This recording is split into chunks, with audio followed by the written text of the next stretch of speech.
The Vietnam peace talks are continuing here in Paris today against the background of what to do about the release of American prisoners of war.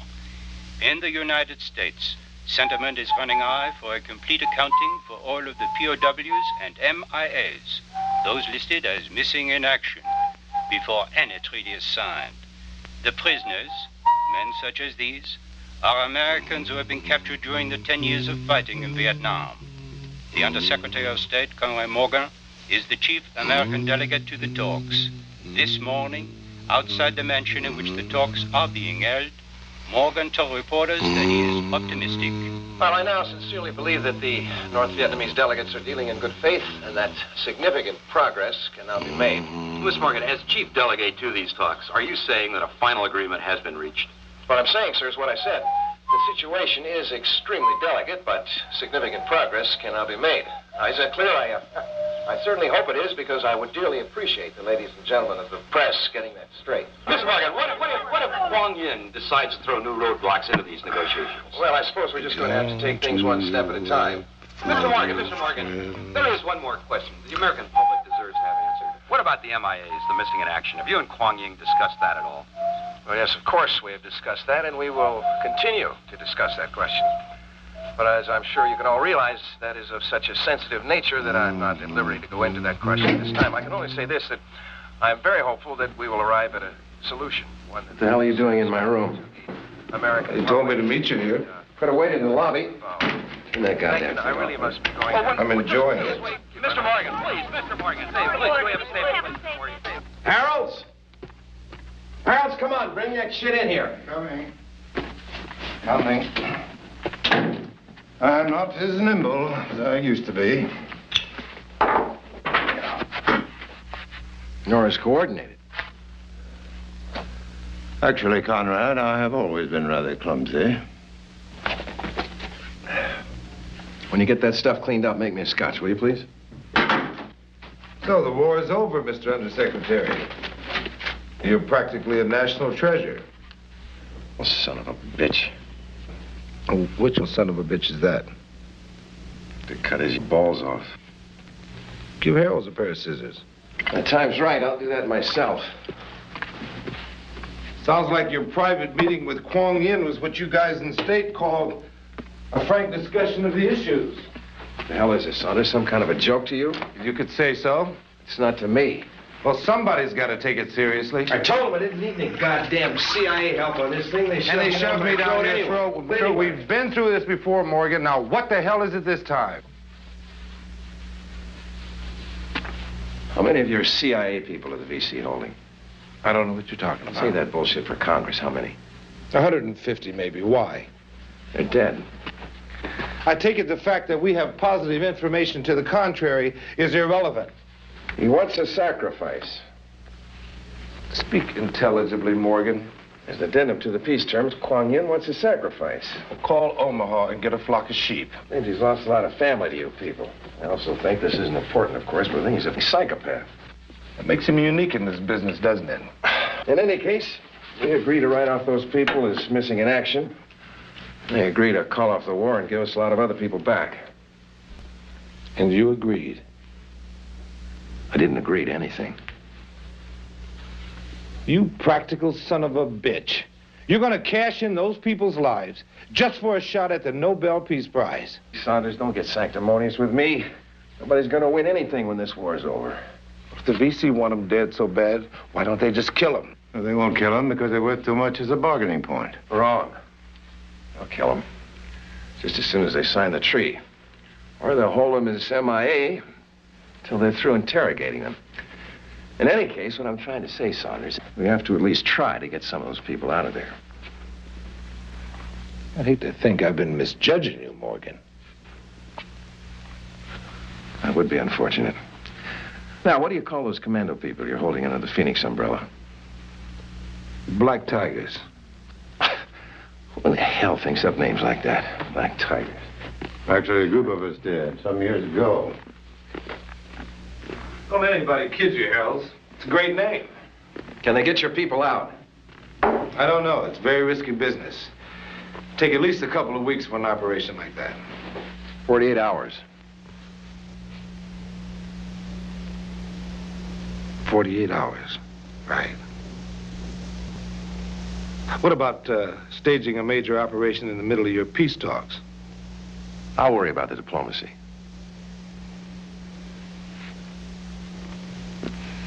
Saunders, I get the feeling I'm offending some sensibility in you. The American public is crying for peace. I intend to achieve it for them. Like I said, you're practically a national treasure.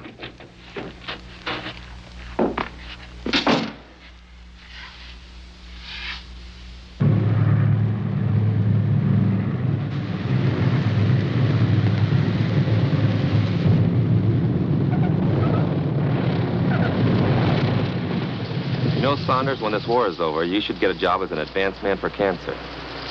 In support of the disease or the cure? I sometimes find it difficult to understand the American custom of joking during the time of crisis. How certain are you of your intelligence?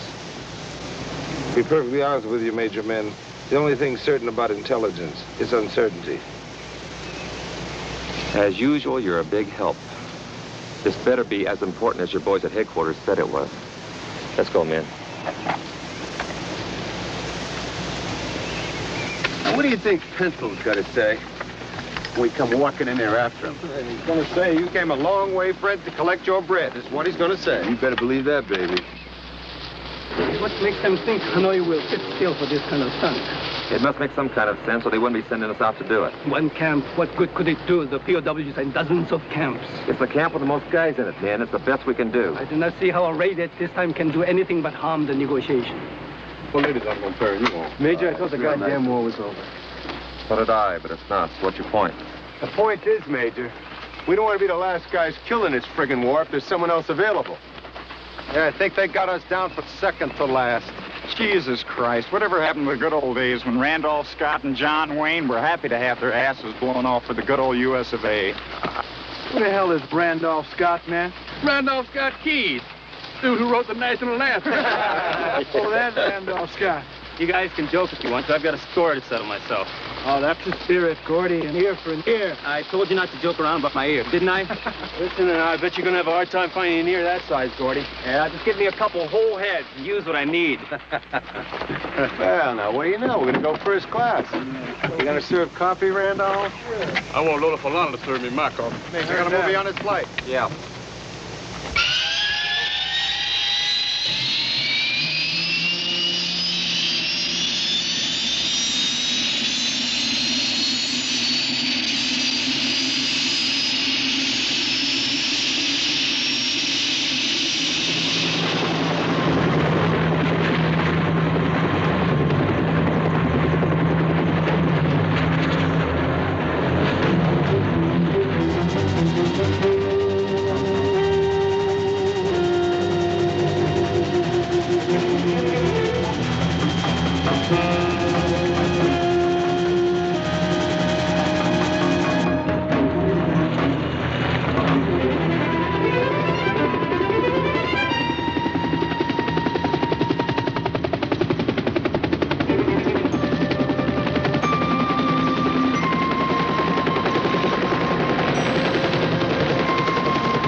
Goddamn thing will start. Yeah! Come on!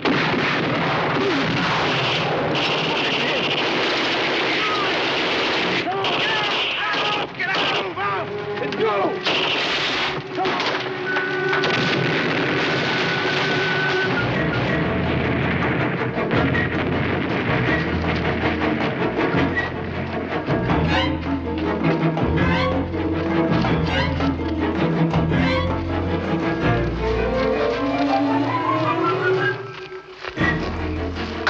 Come on, pal, we gotta run. What are we running, Mike? Are we late for the train or something?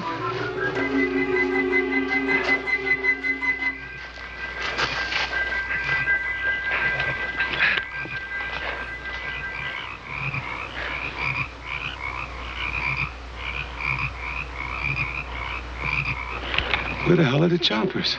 The choppers aren't here. Why don't we take the train? Radio. Nighthawk, this is Tiger 1, over. Nighthawk, this is Tiger 1, over. Somebody's gonna pay for this screw-up. I think I know who. Yeah. Us. Nighthawk, this is Tiger 1. We're at LZ and waiting for pickup. Over.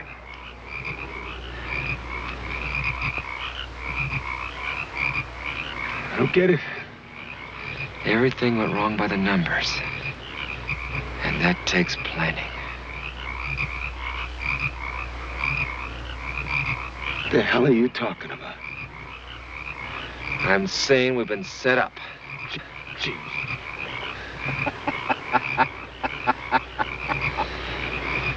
Where are the choppers? I just told you, Gordy. It was a screw-up. I like choppers. They're like birds. You like birds, don't you, Mike? Sure I do, Gordy. Sure I do. Where are the choppers? I like choppers. They're like birds. I shot a bird once, and my daddy took my rifle over. Take care of it, Mike. What do we do now? Survive. Lead the point. Walk at the rear. Point going, Mike. Going home. What are we going to do, walk out? You spot a taxi, flag it down.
How'd it feel?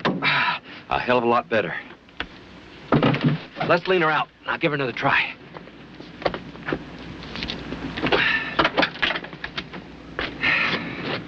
I think our troubles with this baby are just about history.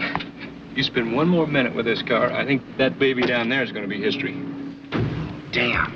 Can you believe I forgot all about her? Any man who forgets something like that needs a lube job and oil change real bad. I can't wait to get her on the rack. God damn it, Booker. What's a girl have to do to get your attention? I'm sorry, Kelly. Ay, ay, ay. You're really gonna be mad.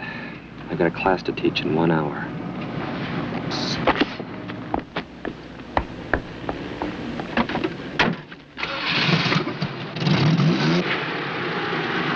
Come on, Booker. Get in.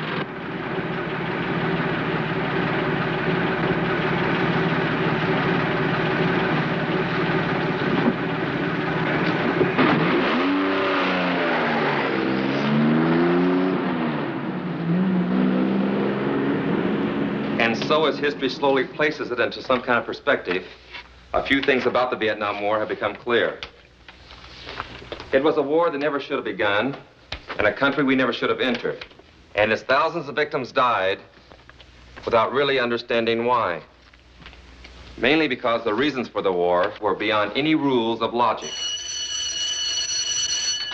On Wednesday, we'll sing patriotic songs and pretend I said none of the above. Good lecture, man. Thank you. See you, Booker. Okay. Okay. You're welcome.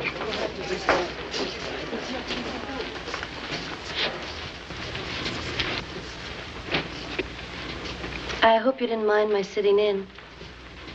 Seems a long ways from the 60s, doesn't it? Yes, it does. Can I take you to lunch? I don't eat lunch. Who are you? Let me take you to dinner and find out. You do eat dinner. I've been known to. I'm on an expense account. You're a reporter. Why else would I fly all the way out from Washington to see you? I don't know. Pick me up at 7? 7's too late. For us. For dinner. How about 5:30? At 5:30 in Washington, they're still out to lunch. In Washington, they're always out to lunch.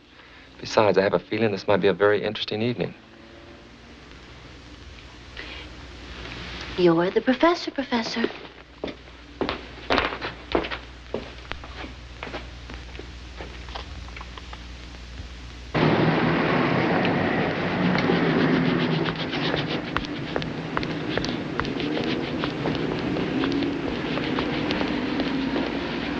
That's it, mister. That's a good job. Too bad you weren't born black. There might have been a future in this for you. Hey, mister.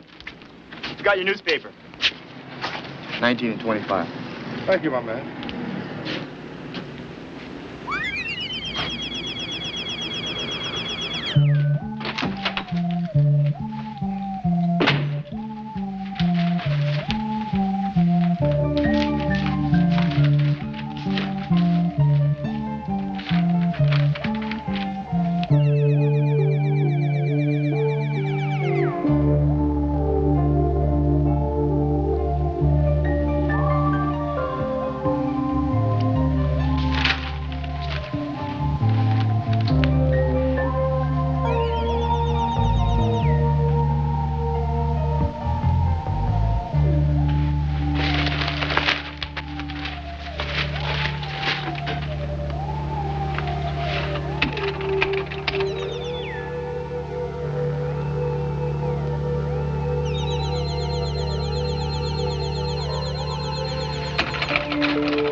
Quite a car.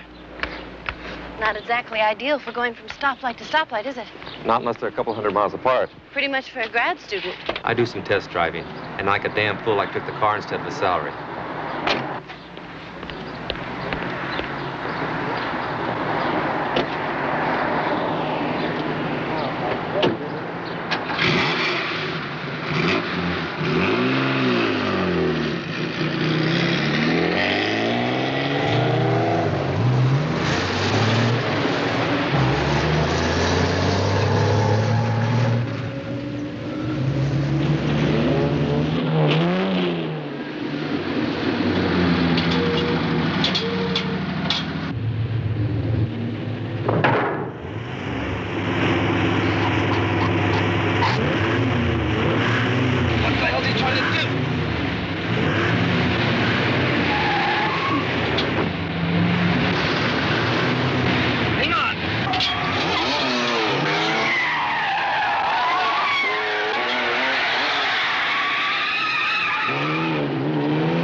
What the hell's going on? Hey, take it easy, man. The accelerator pedal's stuck. What?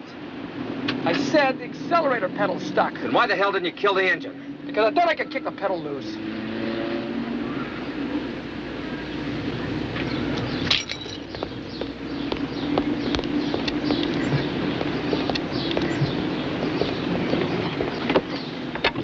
What the hell was that all about? I wish I knew. I think I need a drink. Any place in particular? Your place. As long as you drive carefully. Are most of your days usually as exciting as this one? Not quite.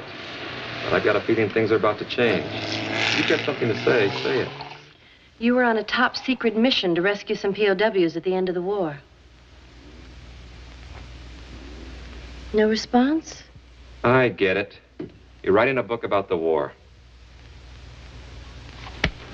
Something like that. When you arrived at the camp, there were no POWs, only Viet Cong. You lost most of your men.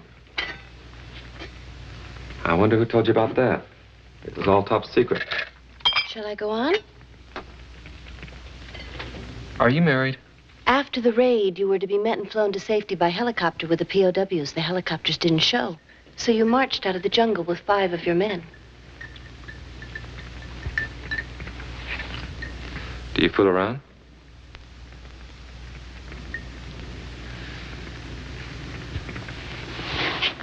It took you 3 weeks to get out of the jungle. Then you were, as they say, debriefed in a hospital for 2 months. Nothing was ever printed about that strange sortie. Why not? How about something to eat? Whatever happened to those POWs who weren't there to be rescued? Have they been returned? Are they MIA? Are they dead? Will anybody admit that they ever existed? Will you answer to any of those questions? Now, what can you do with 1 egg?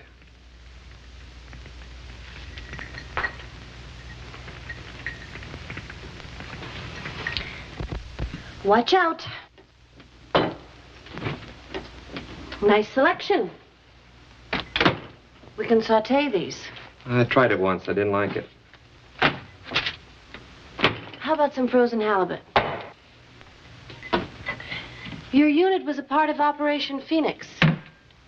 Its job was to neutralize, I believe they called it, to the Viet Cong undercover agents. You were also assigned to rescue our own POWs. You're very intense for a girl with such...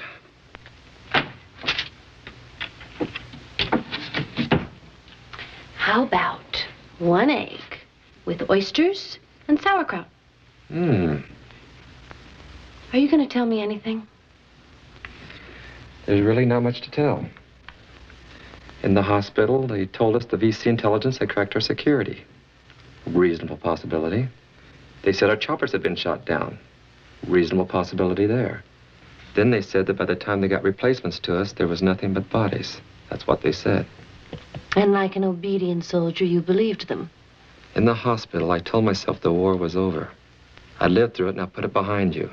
I could spend years trying to find out if somebody set us up. And if I found him, well, it most likely would be someone I couldn't get to anyway. What if he were someone you could get to? I decided not to waste my life to avenge something I'd survived. It's over, and I want to keep it that way. I don't believe you really feel that way. Why are you asking all these questions? I can't tell you. Then stop asking them. I met a man at a cocktail party in Washington. He was what the newspapers refer to as a high-ranking government official. He was also very, very drunk. The scotch seemed to break some barrier in his mind. He mentioned the black tigers. How's the sauerkraut coming? Coming nicely, thank you.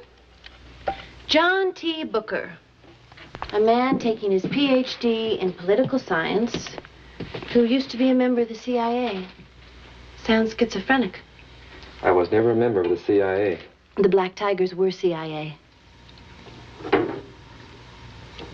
I didn't know the Freedom of Information Act was that effective. It isn't, but I am. What do you think of Conrad Morgan being named Secretary of State Designate? Nothing. Doesn't interest you, huh? I'm only interested in finding out what you're not telling me. Who's going to tell who first? What he or she isn't telling. Maybe I'll tell you after dinner. Or maybe in the morning. How about the morning?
You don't sleep well, do you? No. I don't either.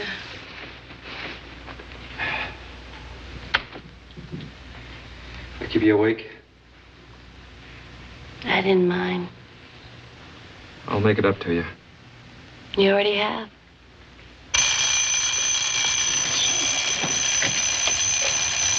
How do you turn this goddamn thing off? Why does anyone who doesn't sleep well have an alarm that sounds like Big Ben that can't be turned off? Where are you going? To run. I run too. Well, come along. I think I had sufficient exercise last night. Breakfast? If you can find anything. Of course, you don't eat breakfast.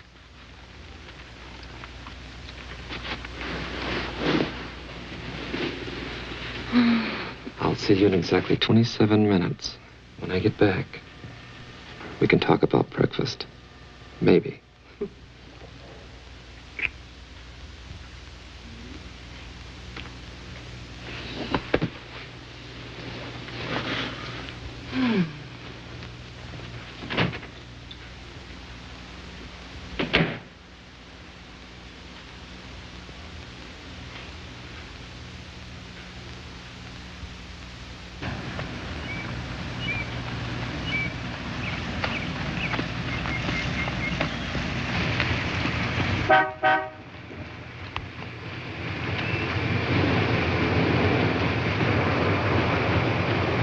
Hey, Mary.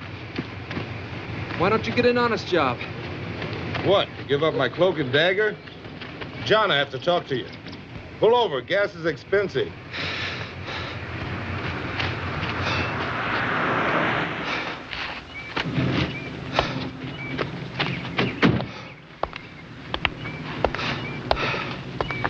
I know better than to ask where you've been, but that cigar smells like pure Havana. Fringe benefits. John, what did you and Marilyn talk about? Do I know her? The reporter who seems to have more answers than questions. You wouldn't be talking about a writer named Margaret, would you? She told me Marilyn. Next guy will get Myrna or Marilee. She's obviously in the M's. Now, what did you tell her? I told her about a long walk I took a couple years ago. What did you tell her? Somebody told her more about that mission than even you and I know. The scar's ugly, but it's healed. Well, it's about to be reopened. Operation Sandstone. I don't recall that one. There was no Operation Sandstone. You see that line with the DA on it? That means that sometime during an operation which never happened, it was confirmed that you were a double agent. See that sanction authorization one? There's a contract out on me. Correct. Why? I suspect that reporter found out something she shouldn't have. Now, what did she tell you? She said someone talked to her about the mission. I didn't want to hear about it. That's why ostriches die young. And whoever talked to her has evidently decided to rectify his error. Well, who the hell can get into this machine and put out a hit on me? Only the president, the secretaries and a few undersecretaries of defense and state, the directors of the FBI, the CIA, the chairman of the National Security Council, and the chairman of the Joint Chiefs of Staff. Thank God it's nobody important. Jesus, this is crazy. It's not just you, John. I had reason to check out all 5 of those guys who came out of that jungle with you. Holly Washington is dead. I think Lou Goldberg is, too. Was it your people? I don't know. Well, find out. Look, first I get a tip on Holly and Lou. Then I meet a girl who knows more about that goddamn raid than anyone should. Then there's the fact that I'm the one that sent you on it. Now, it isn't on that computer, but it's a goddamn good bet that my name is on that hit parade along with the rest of the Tigers. Well, can't you warn them? Protect them? You can. Last known names and addresses. Man Band 2? What the hell is his name doing on here? He was killed on that last raid. Evidently not. First listed as MIA, then POW, released at the end of the war. And we obviously paid him off by bringing him into this country. He's cooking for some Peking-style restaurant in San Francisco, specializing in fried dumplings. That's great. What else do you know that you may have forgotten to tell me? There is something, but I just can't remember what it is. Well, that helps a hell of a lot. Look, John, there's a lot I can't help you with. The company has too many eyes. So you're gonna have to warn those guys yourself. This is my life you're screwing with, Murray. It's mine too, friend.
Jones, please. He's not home. Where is he? He's at his uncle's, Sheffield's travel town. Can I call him there? He ain't got no phone there. God, we don't owe you any money, do we, mister? Look, you can find him at his uncle's.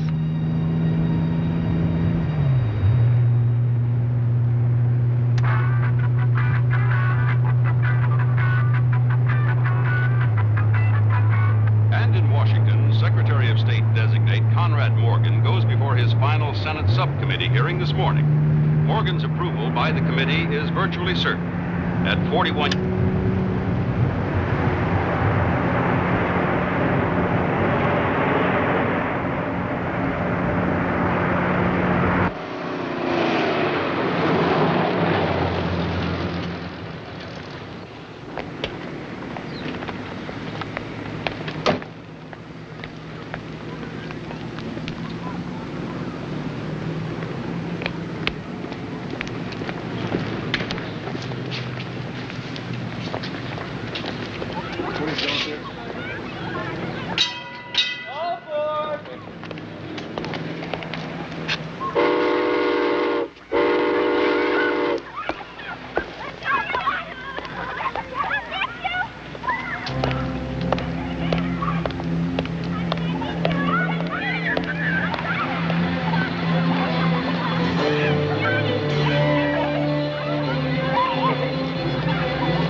Hey, Sammy, how you doing? Not much business today, eh? You doing any? No, business isn't too good. It's Major Booker, Gordy. John T. Booker. I thought you were Sammy. You look just like Sammy. Has anyone been to see you in the last few days? Has anyone asked you about that last mission? What I wish we had is pelicans instead of seagulls. Who asked you about the last mission, Gordy? Just yesterday. A lady, maybe today. I told her about the pelicans. How was the halibut?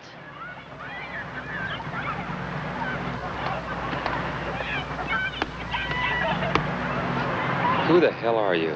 That's the lady, mate.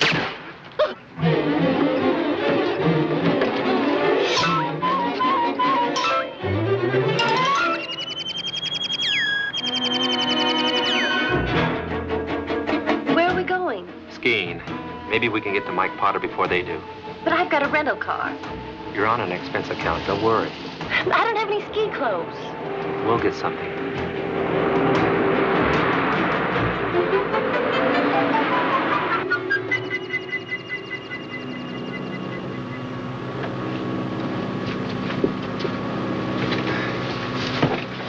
Want some? No, thanks. Is it occupied? Go find out.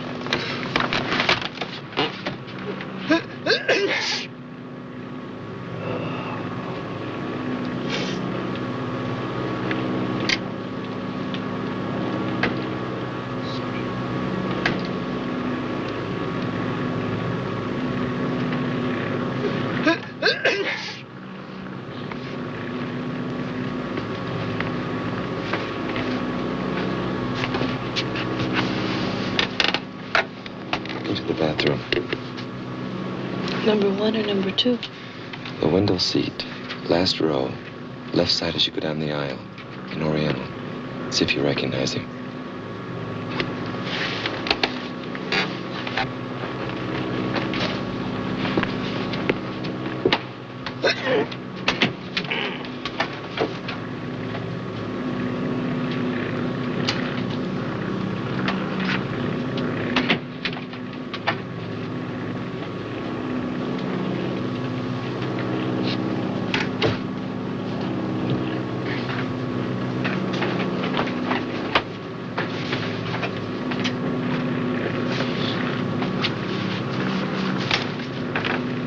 Looks like a waiter in a Chinese restaurant I used to frequent in Des Moines. I'll bet Chinese food in Des Moines is something to remember. Is he following us? I'm not sure yet. Maybe it's that waiter. I don't think I tipped him last time I was there. Who did you talk to at that cocktail party in Washington? Please don't ask. I'm almost certain I'll lie.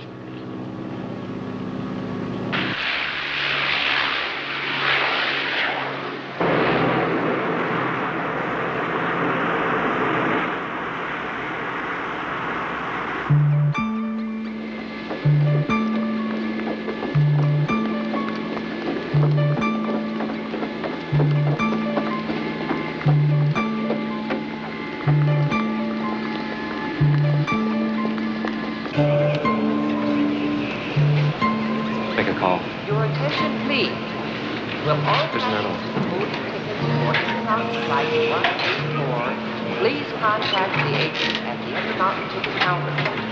I repeat, will all passengers holding tickets for Intermountain flight 184 please contact the agent at the Intermountain ticket counter?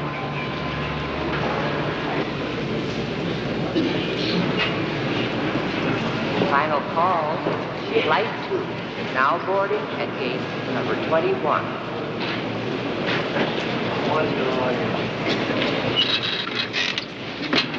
So much for that.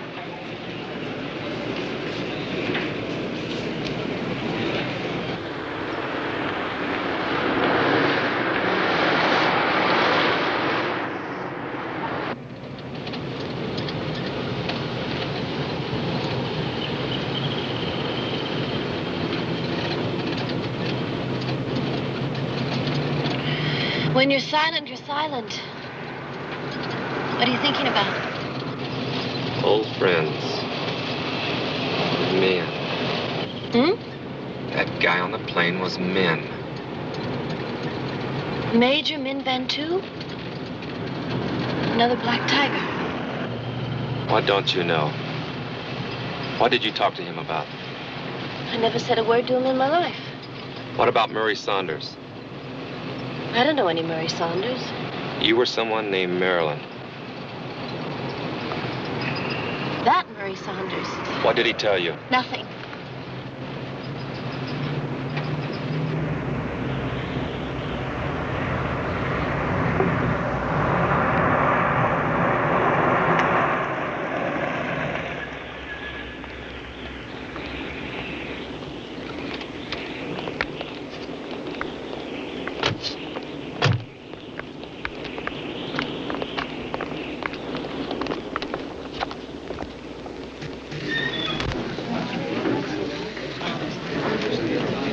Good evening. You got here just in time. For what? The snow's melting fast. Is Mike Potter in? He's on the ski patrol. Mike, no. Try his house. I'll dial it for you. Do you want to take it over there?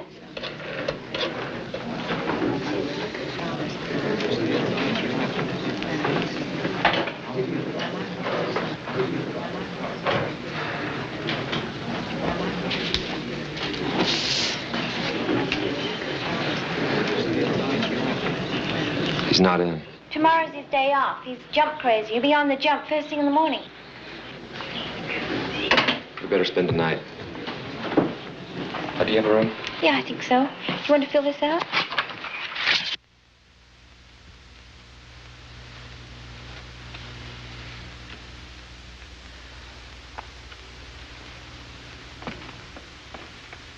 To what extent are we speaking to each other?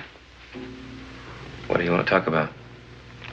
Well, I was wondering, for instance, if we're speaking enough to share the only bed in the room.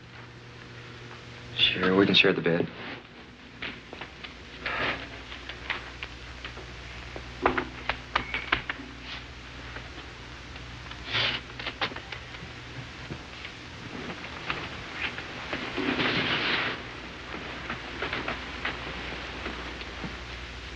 Any enemies out there?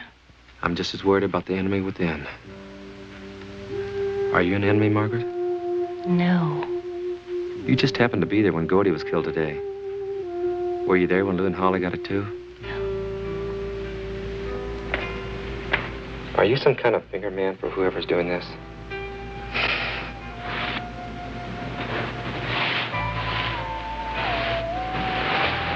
Finger person.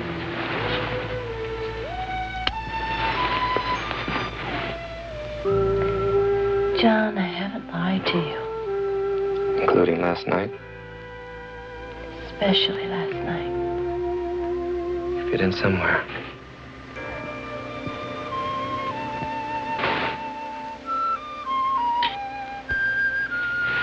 So do you.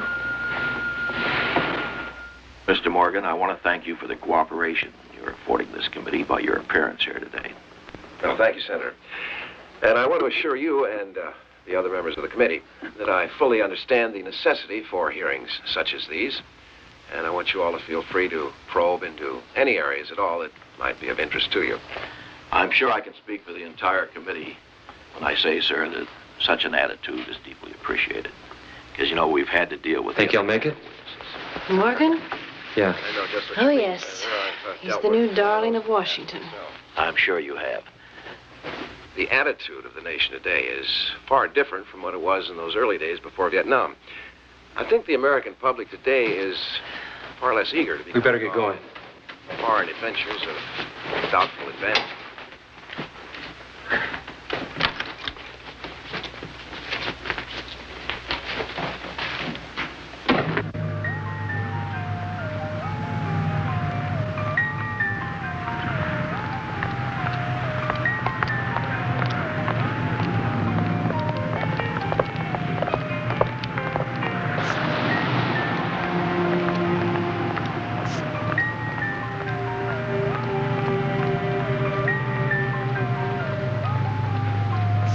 Good morning, ladies and gentlemen, and welcome to Squaw Valley, USA. After being selected as the site of the 1960 Winter Olympic Games, the entire Squaw Valley complex was developed into one of the world's greatest ski areas at a cost of over $25 million. We're now standing in the lower terminal of one of the world's most spectacular aerial tramways. And the terminal alone cost over $3.5 million, $1960. This area is the gateway to Squaw Valley's more than 5,000 acres. Provides a setting for all kinds of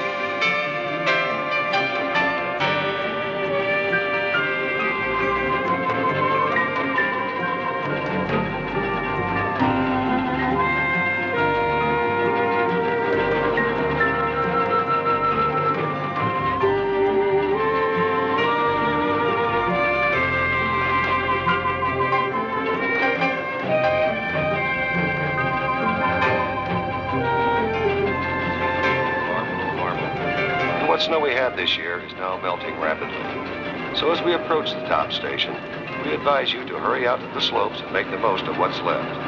On behalf of Squaw Valley, USA, I'd like to thank you for joining us and have a happy day.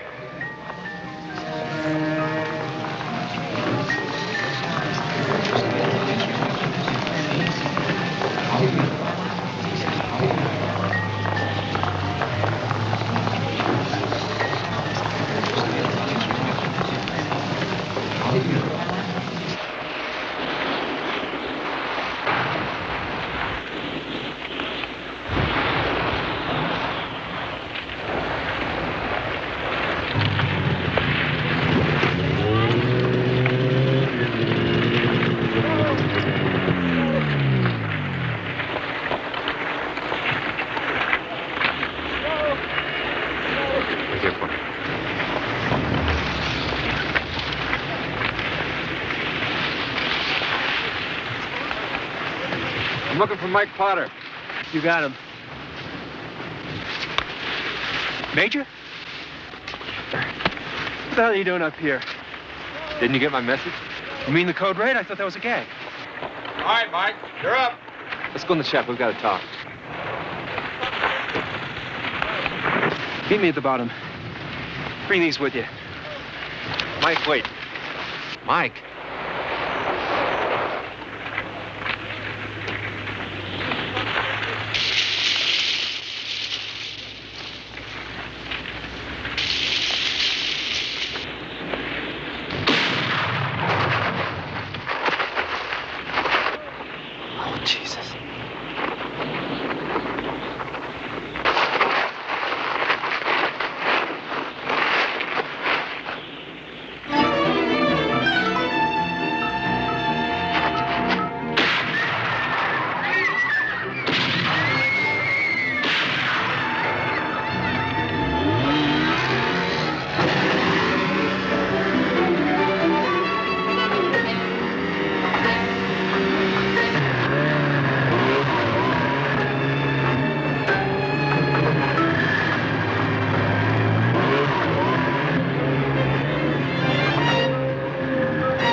Jesus Christ, I thought I'd never find you. There were cops all over the place up there. I've got your clothes. You can change in the car. Are you all right? It was Min, wasn't it? The woman he met at the airport. I'm sorry about Mike. Yeah, but there you were, right on the scene again. I'm not the enemy, John. I told you that last night. I think we'd better talk. Tell me.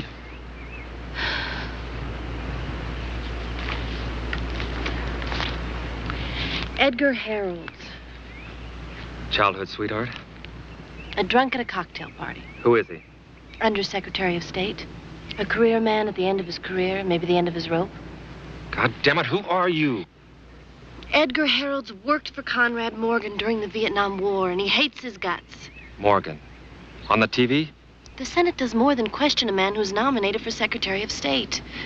Before Watergate, it was generally a formality. Now they do a pretty thorough job of it. They even hire attorneys to investigate.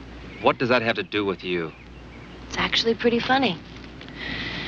I was invited to a cocktail party by the head of the committee. Just a social event. I'd barely started to work for him. You're a lawyer? An investigator? I'd been standing for hours when I noticed this man sitting all alone at a table. He looked pleasantly drunk and harmless. I went over and sat with him. Is Morgan mixed up in this? I don't know. Harold's never mentioned his name, but it seems to me there's a connection. The papers keep saying that his approval is assured. How can that be if you told the committee I about... never told the committee anything. You don't survive in Washington by attacking men like Morgan without substantial facts.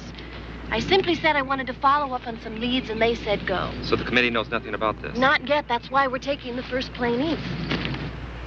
That could take days. I have to get to Joe Walker in Mexico. He's the only man left. You're left. And I want you to stay alive. For personal reasons. You believe me now?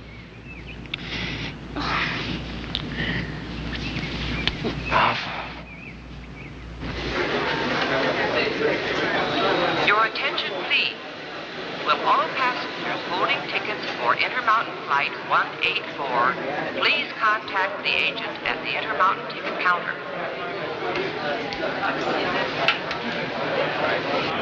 Is there any space on 322 to San Francisco and Washington? Yes, ma'am. Round trip or one way? A round trip. You'll need it. Back to L.A. You heard the man. Make mine one way to L.A., please. Next flight out.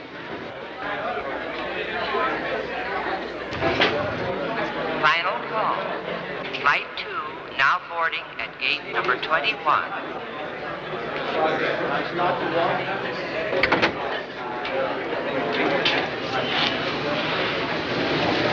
How about a farewell cup of coffee? Why not?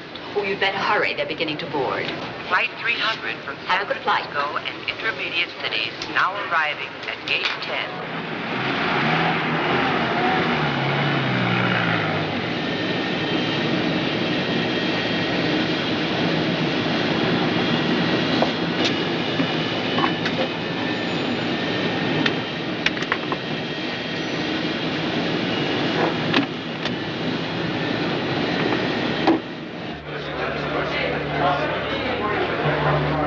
I'll do my damnedest to get them to delay the confirmation, but I'm going to need you there to stop it. If Harold's will talk. I'll be there day after tomorrow. Flight 62 now boarding at gate 21. That's me. You gonna wave goodbye? I have to turn in the rental car. Oh, God, I left one with a meter running in San Diego. The committee will love you. They can ask for a bigger car rental budget next year. Don't worry about us taxpayers. Bye.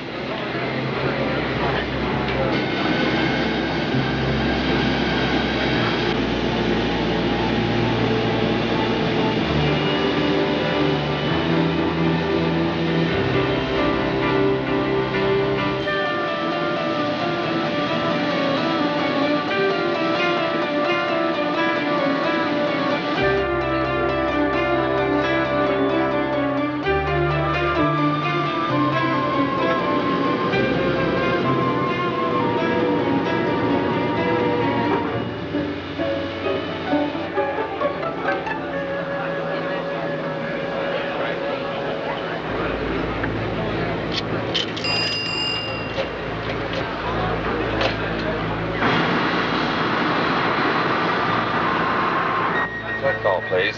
John T. Booker calling Murray Saunders.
Emergency workers and equipment will be able to get through.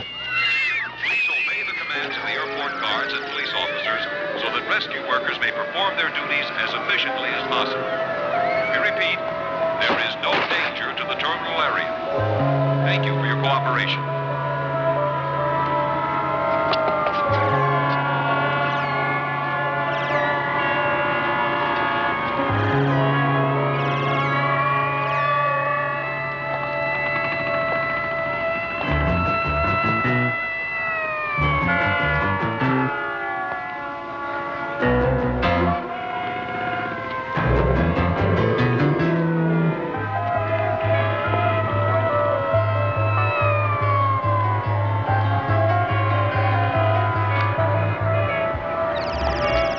What are you doing with that gun?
Harold's. Jesus Christ, I should have figured it out.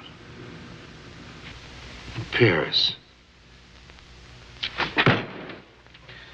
It was a setup all the way.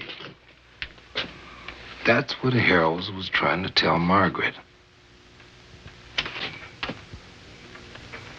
John, are you okay? Yeah, thanks. She wanted me to talk to him and get the proof we need. I think our next stop is Washington. Are you sure you've got Walker covered? I still can't figure out why they suddenly decided to kill us all off. Maybe Morgan found out that Harold's was about to crack. Why didn't he arrange an accident for Harold's? 5 will get you 10. There's a damn good reason he didn't. Let's go ask him.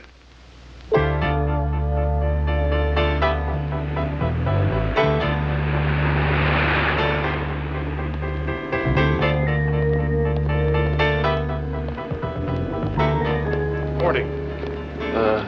May I help you, gentlemen? Yes, Mr. Harold's apartment, please. May I have your names? We want to surprise him. I'm afraid we're not allowed to surprise our tenants. Even if you were J. Edgar Hoover himself, I couldn't allow you upstairs. It's not likely he could be Mr. Hoover if he wanted to. Not only is he the wrong color, but Mr. Hoover's dead. I'm sure you get my meaning. Oh, yes, we do. We want to make sure you get what we mean. You see, my friend here is very cranky. In fact, I'd say he's on the very edge of anger. And in about 5 seconds, I'm going to ask him to kick your teeth in if you don't show us the way to Mr. Harold's apartment.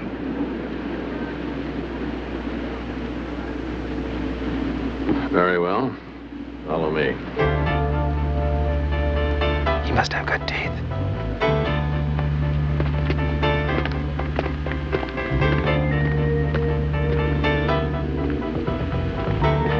Remember what happened the last time a Washington apartment was broken into for political reasons. No, think about it. Now, it altered the course of history. My friend here's going to alter the course of your nose if you don't show us where the apartment is. Well, of course, if you put it in that perspective. Now. No.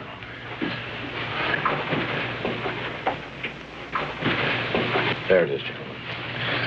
Shall we ring the buzzer or kick it in? No, I'll ring the bell.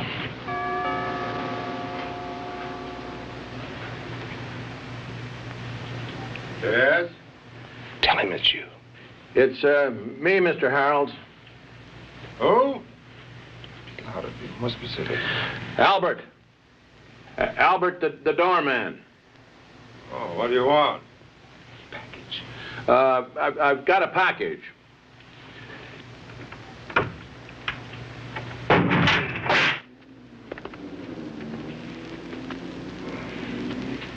But it's all right, Albert. Thank you. You've been quite civilized. Good morning, Mr. Harris.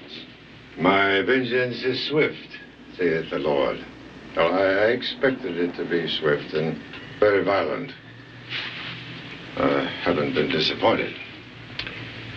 Since the day you walked out of that hotel room in Paris, I've been wondering if I might not see you again. The fact that you are here now is testimony to your powers of survival. Well, the test is not over yet. I'd like you to meet John Booker. Oh, Major Booker, the shepherd of the betrayed flock. That's what we're here to talk about. Well, normally I do what I've done all the years I've served my country and feed you a line of shit. But I don't think I'll bother. Perhaps you're doing me a favor. No, Major, there's no one else here. My wife and children had the good sense to go on about their own lives years ago. Do you have a family, Major? I had plans, but they didn't work out. Well, perhaps you're fortunate. So this is what I get for having too much to drink and finding a receptive ear. Can you imagine a career diplomat getting drunk and babbling at a Washington cocktail party? You don't get to be an old-timer here without learning not to do that. Unless you're over the hill. An interesting phrase, over the hill.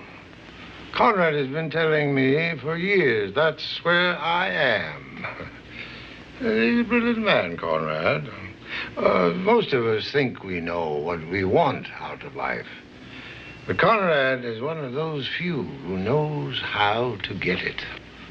Of course, he learned immediately of my drunken indiscretion. The captured indiscreet remark is a source of power in Washington, a lesson Conrad learned well. I may have been the one who first taught him that. Perhaps I am over the hill. And she is a brilliant young woman, quite lovely. There was something about her. I just wanted to talk to her. But of course you must know that by now, Major. You being the leader of the Black Tigers, I assume she must have gone directly to you. Of course, Morgan assumed the same thing. His efforts to find out just how much you knew and whom you might have told have probably kept you alive. 4 of the men who came back with me weren't as lucky.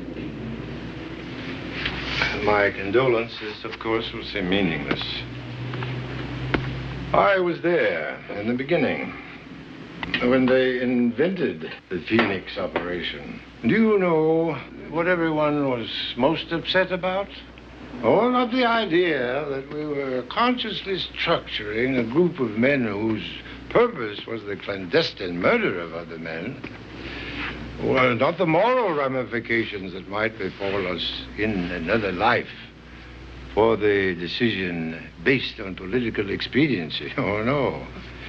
What we got most embroiled in was an argument over what a particular group of assassins we decided to call the Black Tigers, what that group of assassins would wear when they went out to relieve selected individuals of their very lives. Well, finally, after a great deal of bitter argument, we determined to dress the Black Tigers in all black. The commission was then paid to a noted designer, who shall be nameless, who designed the black clothing the Black Tigers wore as they rode out on their holy crusades. You made quite a reputation for yourselves. Mr. Morgan, Mr. Harold's has some visitors. No, sir, I'm not sure. But I think one of the men is Murray Saunders from the Los Angeles office. You want them stopped? Right, and a man on Harold's. You got it.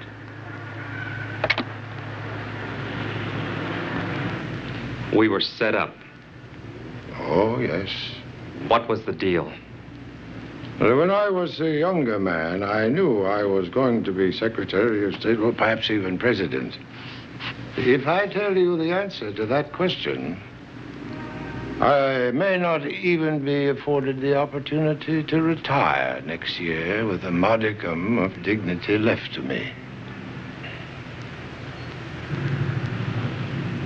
But then I suppose your life is not nearly so inconsequential to you as it is to Mr. Morgan, or even to me.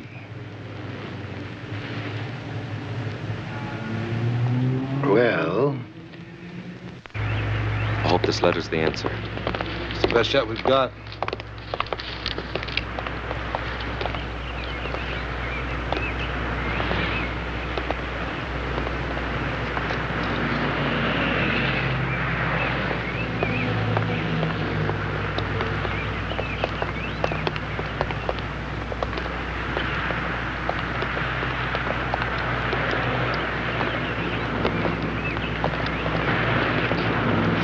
Okay, Saunders, I want that letter.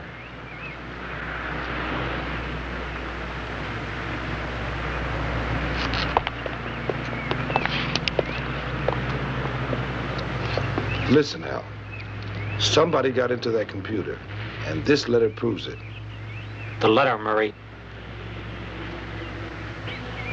Come on, come on, come on.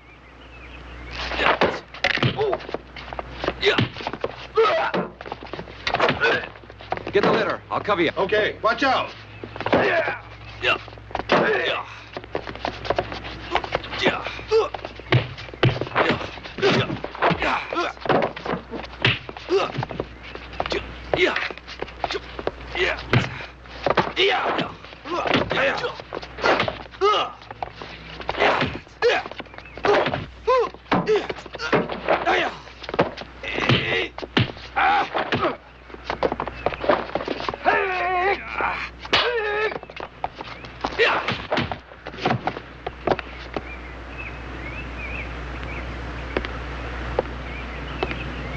Enjoy the fight?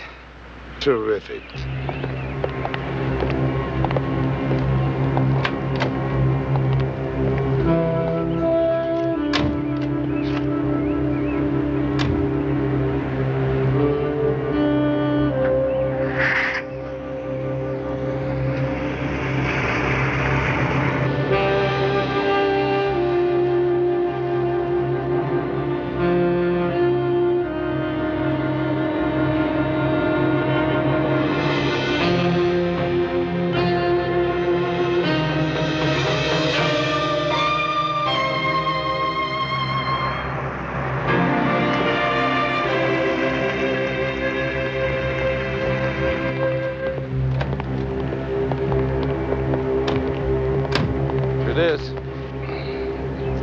Why would this guy live halfway to Baltimore? Who knows? Maybe it has something to do with Spiro Agnew. It wasn't very hard to get an appointment with the big man. Well, he's very interested in what he thinks we might have to sell.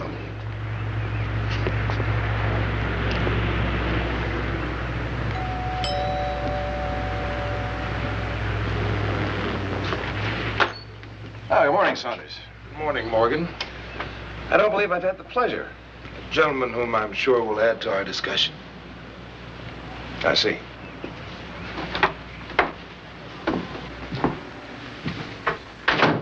John T. Booker.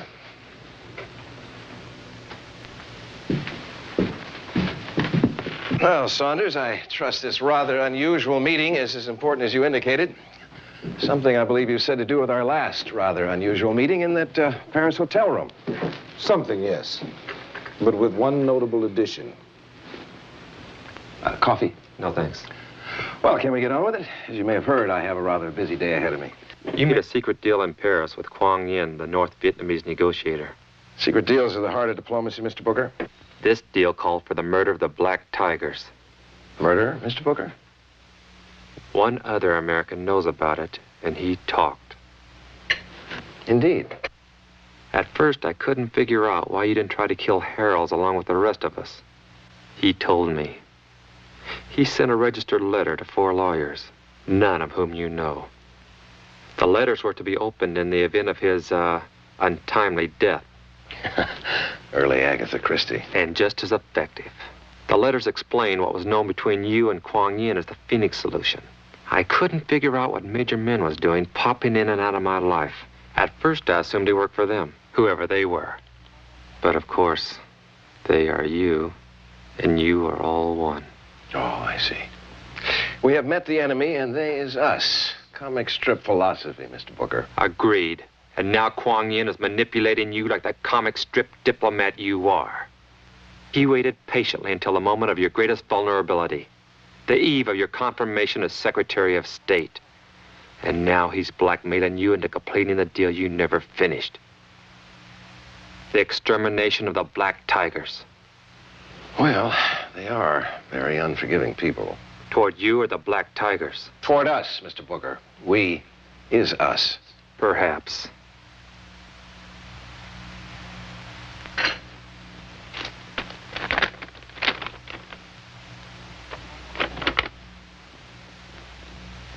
Interesting document.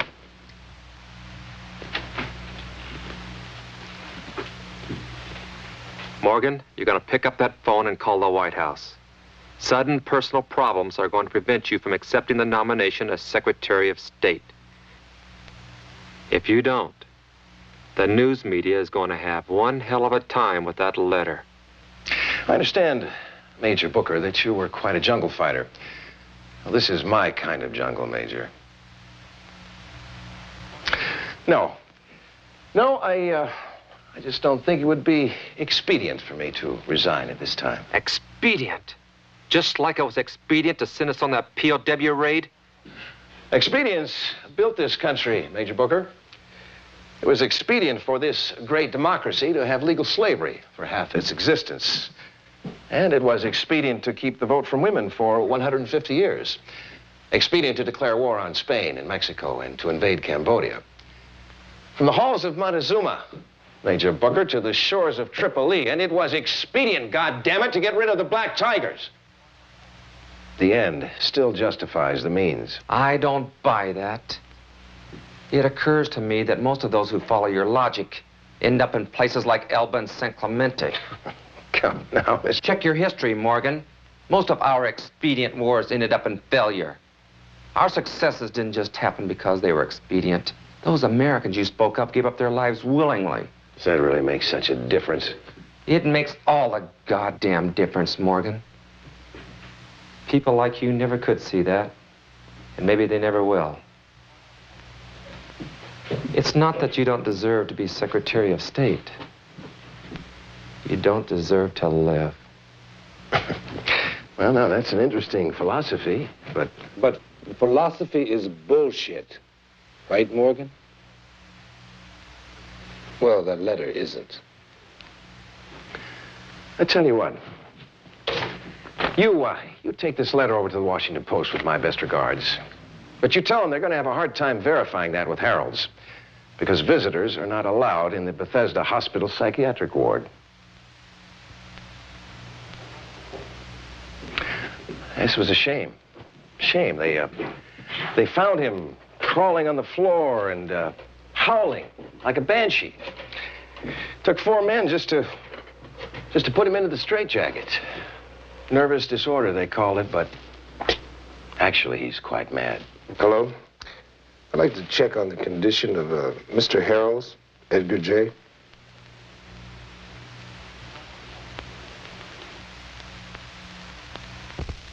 Thank you.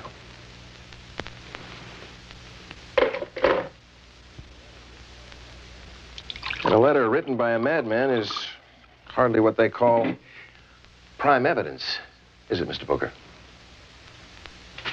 Well, as I told you, gentlemen, I have a rather busy day ahead of me, so if you'll excuse me, I'm sure you can find your own way out.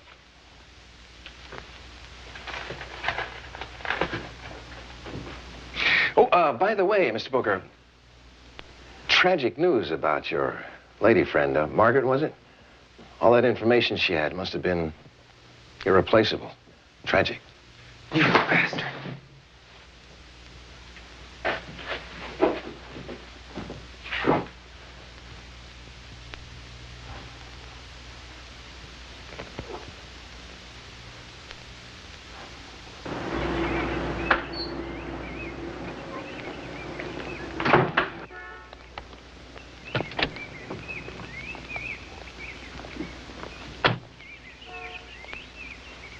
Wait a minute.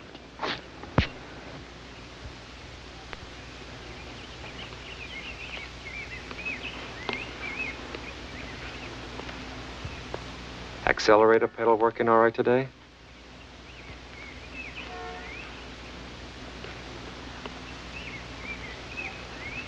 Work for Morgan? Do you?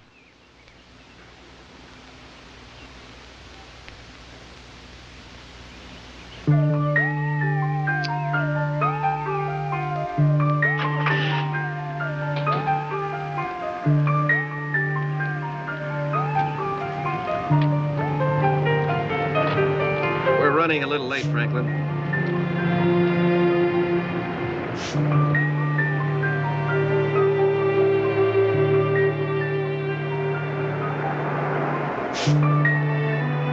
Secretary of State.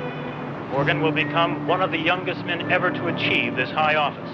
He's described as one of the new breed of diplomats for the 70s.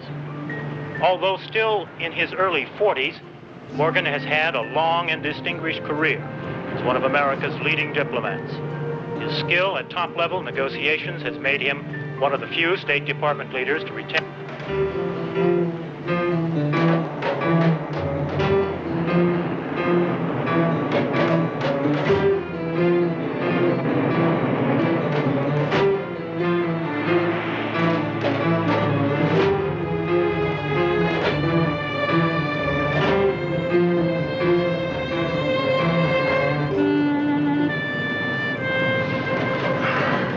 Franklin, where are we going?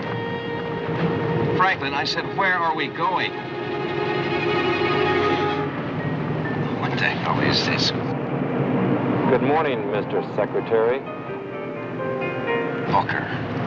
Now, just what in the hell do you think you're doing? You said I was a good jungle fighter. Well, I'm also a fast learner.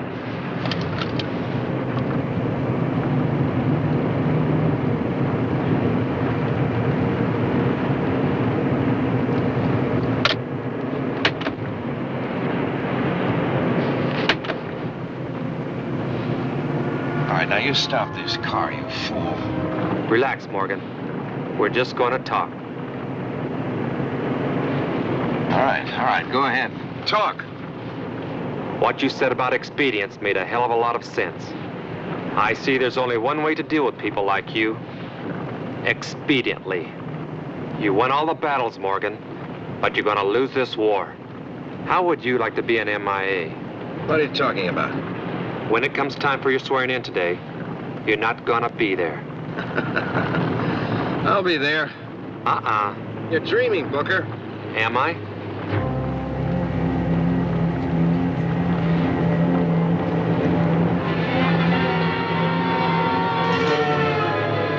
Booker, they're going to come looking for me. You can't just disappear as Secretary of State without arousing someone's ire. Let them look. All right, Booker. Go on, tell me, what's your plan, huh? If you get away with this, Morgan, it'll betray every guy that died in any war we ever had. And God knows how many more people you'll kill in the future. I'm not gonna let it happen. You're insane. It won't work. You can bet your ass it will. You're crazy, you goddamn idiot! Now, you stop this car, you hear me? You stop this car, I'll kill you! You're panicking, Morgan. Stop the goddamn car!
in San Francisco says the Russians are using 250-pound explosive You okay? harpoons, which are against international treaties.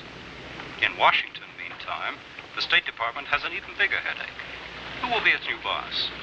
Conrad Morgan, who was due to be sworn in this morning, suddenly asked the president to withdraw his name. Morgan himself has been unavailable for comment. He is said to be keeping a low profile in a secret hideaway on Chesapeake Bay. Also unavailable for comment this morning is Morgan's longtime deputy, Edgar Harolds. It is speculated that Harolds might now be nominated for the job, but he is reportedly in the Bethesda Naval Hospital undergoing his annual physical examination. Morgan's withdrawal came as a shock to most Washington. I see you've had a busy morning, too. Yeah. But nothing like yours.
You don't see it, they don't see it, and they never will.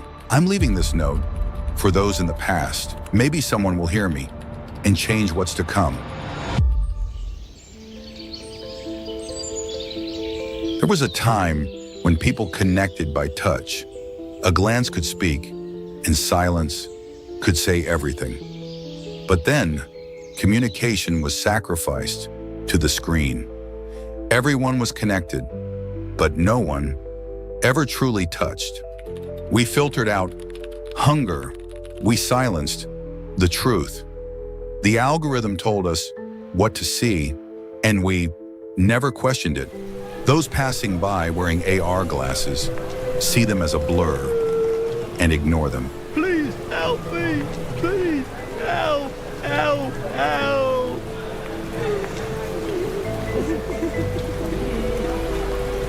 Thinking was dangerous, feeling was forbidden. Even seeing was considered a crime. If you didn't look away, the system marked you. Silence was safety. Questioning made you visible. And in this world, being visible meant walking the line between life and death.